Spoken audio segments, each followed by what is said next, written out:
Hi everyone, I wanted to let you know that now you can get 14 days free trial in my online studio where you can come in and check it out, try out some of the videos, the different programs, and the journeys that we have going on. If you're interested, you can just click the link below in the description, and that's it. Soma also is very excited, as you can see.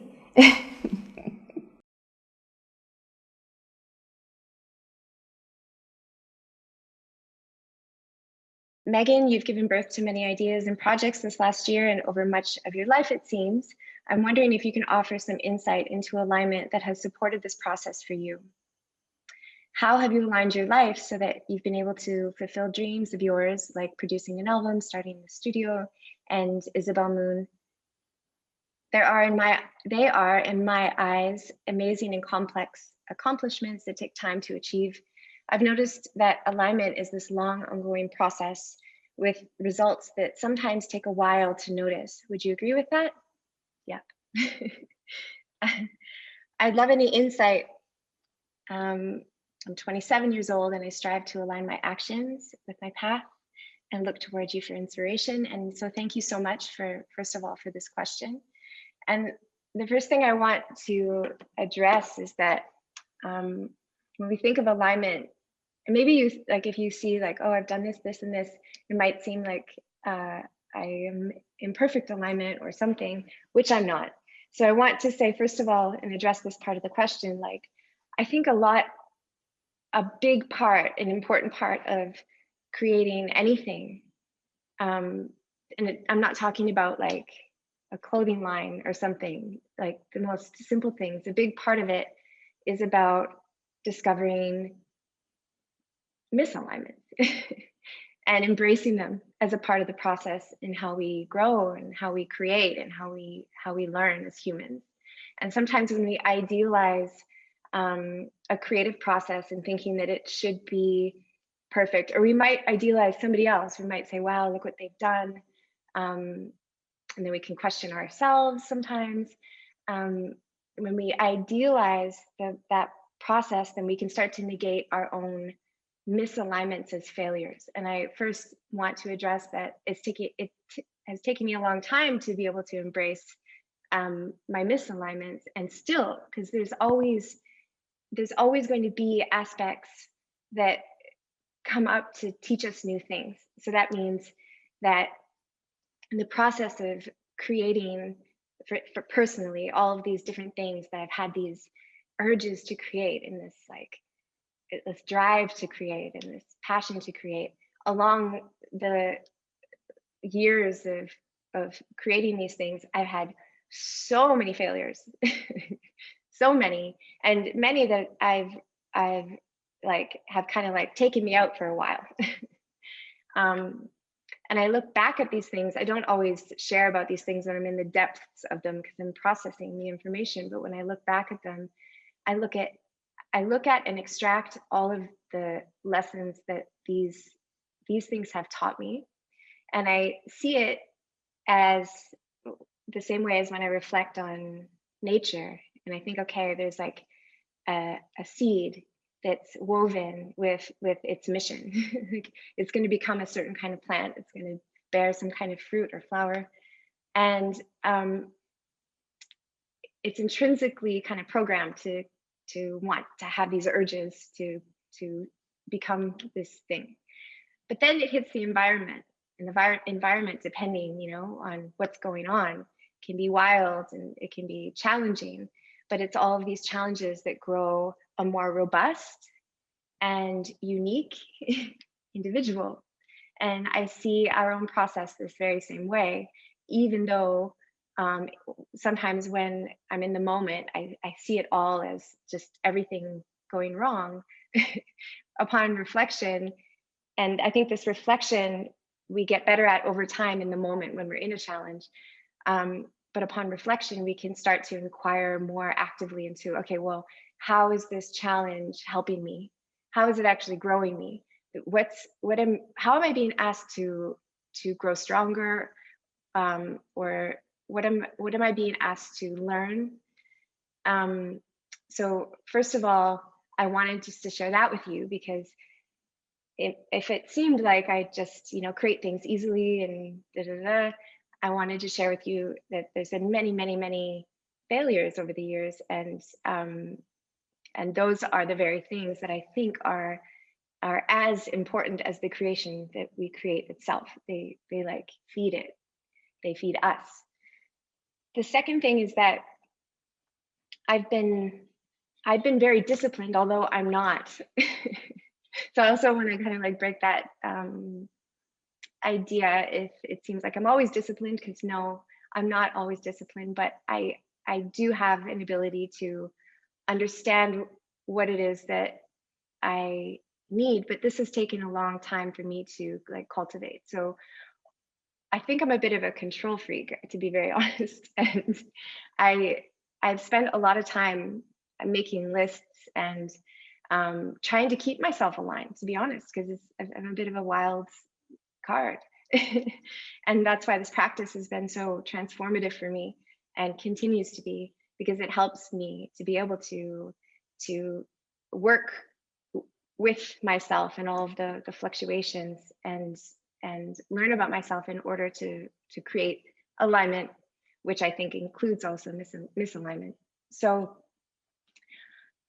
I have always had lists, and I've always been a big journaler, although I go off and on with that as well. And one thing that has really helped me in a creation process is to take time to daydream, like really to go into myself to see, okay, well, what do I want to create? Like maybe I don't have the ability to do that right now, but what do I want to create?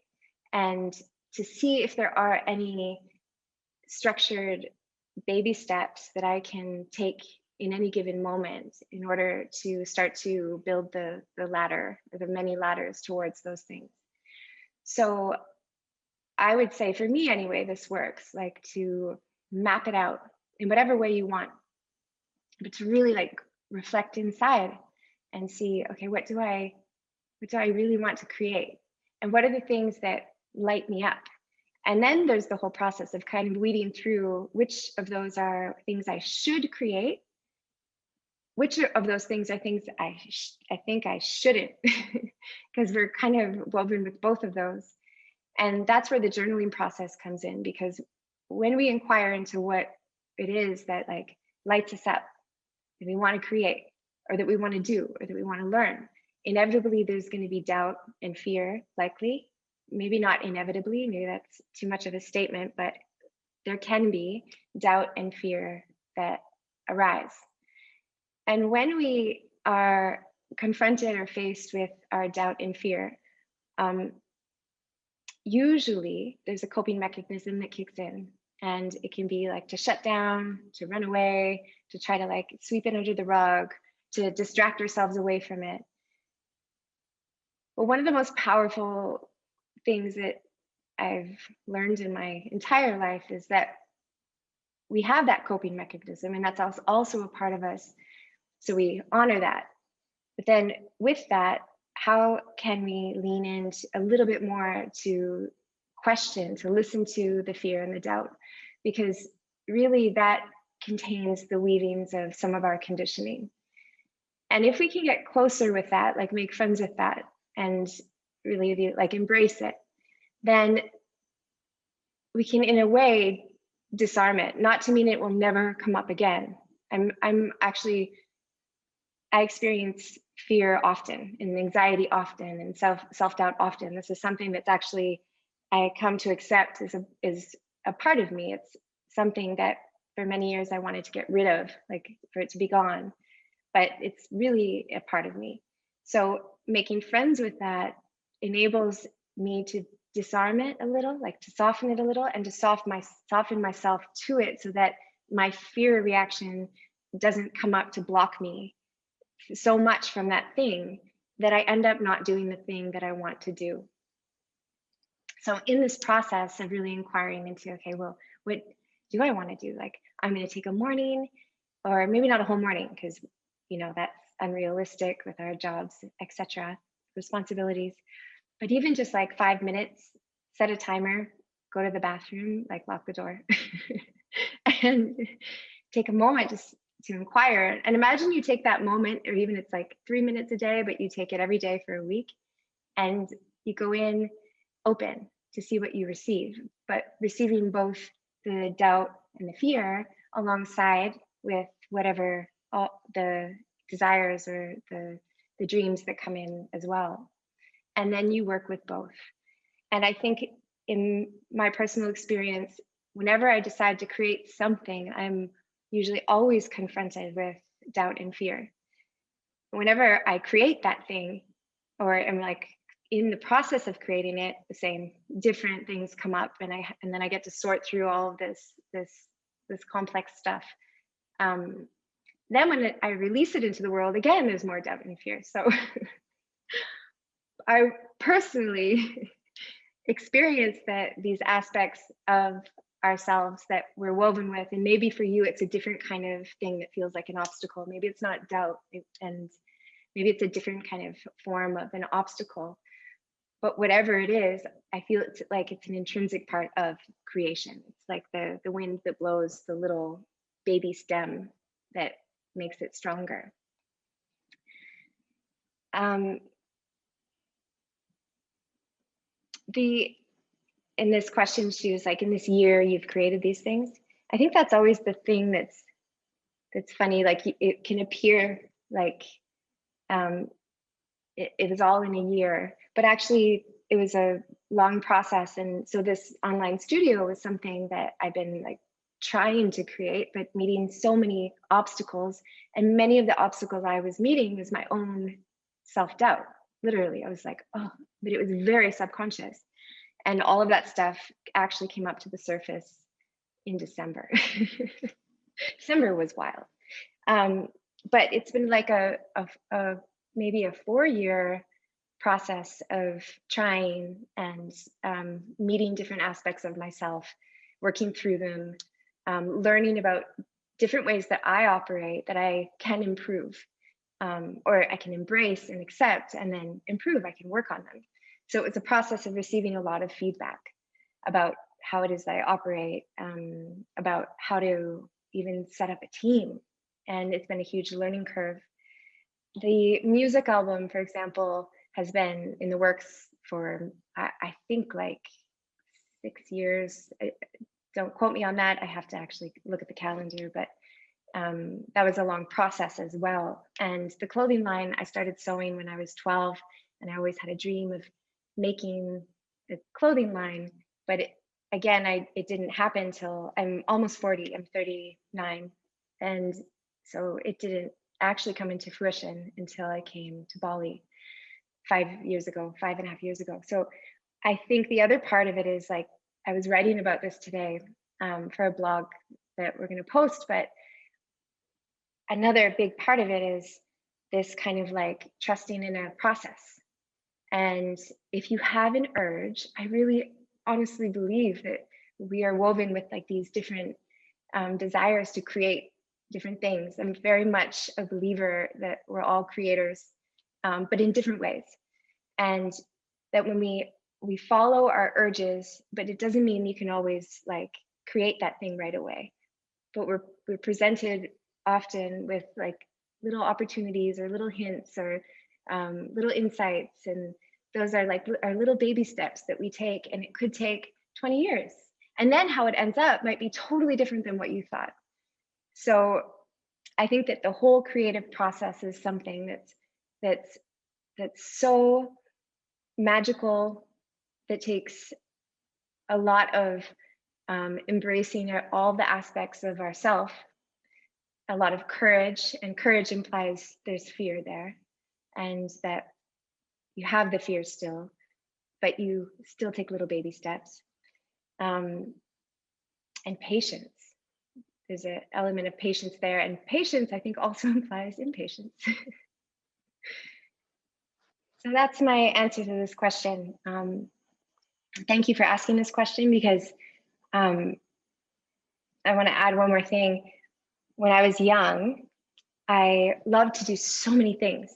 And I remember once somebody told me, well, you can't you can't do all those things. You have to choose one thing. I was like, oh my gosh, but I can't imagine giving up playing guitar. And it was kind of like this idea. And I don't know exactly where I got this idea, but it's like you have to master one thing. So you can't just play guitar. You can't just casually make music. I was like, oh, I mean, my heart was like, oh, really? And so I had this idea that I had to choose one thing and master that thing. Otherwise, all the other things would become kind of useless. But something inside was like, I literally saw like a little diagram. And this informed how I worked from that moment on. I saw that if I work just a little bit, like imagine like a DJ thing with the knobs that you, I don't know what they're called, but the knobs that you pull up, you know? So I imagined that if I work at all these things that I love to do, but when I feel like working on them, and also sometimes when I don't, like adding discipline. But if I work on them even for like 5 minutes a day, this one 10 minutes a day, this one not today, this one for an hour today, and so on and so forth. And I have this map of every day where in the time that I have, I work on the things that I know somehow they feed me. They're like lighting me up is the best way I can describe that. Then I saw over time, all those little knobs would go up and they would come into some point. Like maybe the point wouldn't even make any sense. Maybe, you know, I wouldn't do anything with it, but at least I was like embracing aspects of myself, these urges that I got, and fulfilling that, like following those urges. And so every day I would actually, I told you I'm a bit of a control freak. So I would have a chart, and I would list each month all the things I wanted to work on. And then I would have like at the top of the chart, like times, like 5 minutes, 10 minutes, whatever. And I would give each thing a time. So, okay, for this month, every day for 5 minutes, I'm gonna do squats. That was on my list back then, not this month, but, or every day for 10 minutes, I'm gonna play guitar, and so on and so forth. And I had all these lists and all these things in the list, and I would check them off.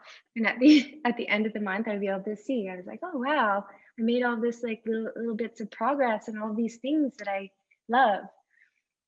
And at the time I was busy like working as a waitress and didn't have a lot of extra time, but I chose to use the time that I did have to do these things, or at least like 10 minutes a day. And that not only helped to keep me feel aligned, and for each of us this is a different feeling, but helped me to feel like grounded and anchored in myself, helped me connect to a part of myself that was really important to me. But it also helped to grow these different things in different ways. So there is actually a little chart that you can download. It's a cute little chart, or you can make your own, but it's on the homepage of the website, and it's called the Love Habit Chart. If you want a kind of like more clear idea of what I just explained, and experiment with it. Another important part of this, I think, to mention is like, for a long time, I would beat myself up if I didn't do the things that I had set out to do. It was, again, this feeling of wanting to control. And that aspect is taking me a long time to get really chill with. I've gone through fluctuations of sometimes being like almost too chill with it, and allowing habits to come in that actually don't serve me. And I periodically go through that phase. And there's been other times where I'm like super hyper focused and really disciplined, but also inspired. And I'm like, okay, yeah, I'm gonna stick to the list. And then there's other times where I'm more casual about it. So I just wanted to bring that up because I think in some ways we all have these different aspects inside of us that express at different times. Like putting ourselves down in different ways if we don't fulfill something that we set out to do. And even within that, there's so much to learn, how we put ourselves down, our inner narrative. What is that? Going into that, inquiring. Also, the fear that can come with the fear behind being controlling in some way is like the fear of losing control. You're setting out to do these things, and if you don't do them, it's like, oh, I'm losing control. So there's also looking into that if you resonate with that. Whatever it is that arises, whether it's the self-doubt or the fear, any of these aspects, I think, coming back to the creation process of anything, feed into more creation, especially when we sit with it. And sitting doesn't mean you have to sit with your eyes closed. I just mean to be with it. And being with it doesn't mean you're with it all the time, or that you never react to it, or a coping mechanism never kicks in, or whatever, or you're just with it and you're like all zen. I think that, again, those are all kind of idealistic ways of looking at how we should grow. And the thing is that there's no should in growth. There's just life, experience, experiments, and growth as an outcome of all of the things that we experience as unique individuals.